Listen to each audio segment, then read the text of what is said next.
le pouvoir de la parole. Dans un petit village du Sénégal, au bord du fleuve Casamance, vivait un jeune homme nommé Mamadou.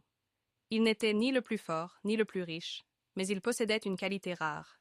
Il savait parler avec sagesse et respect. Son grand-père, un ancien griot du village, lui avait appris que la parole bien placée peut ouvrir toutes les portes. Mamadou travaillait dur au champ pour aider sa mère, une veuve courageuse. Chaque matin, il se levait avant l'aube pour cultiver le mil et le maïs. Mais malgré ses efforts, la récolte était souvent maigre et la famille peinait à survivre.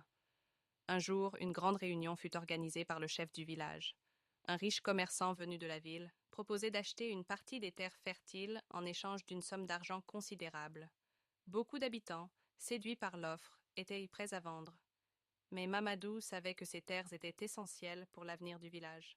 Alors il se leva et prit la parole devant tous. Mes frères, pensez-vous que l'argent remplacera la terre qui nous nourrit? Lorsque nous aurons dépensé ces pièces, où cultiverons-nous notre mil? Où nos enfants apprendront-ils à labourer comme nos ancêtres? Nous devons protéger ce qui nous appartient, car une fois vendu, nous ne le récupérerons jamais. Le silence tomba.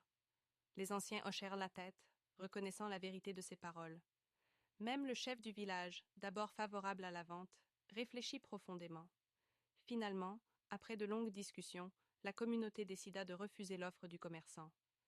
Les années passèrent, et grâce à un effort collectif, les villageois améliorèrent leurs techniques agricoles. La terre, bien entretenue, devint plus fertile et apporta des récoltes abondantes. Mamadou, désormais reconnu pour sa sagesse, fut choisi pour représenter le village dans les grandes décisions.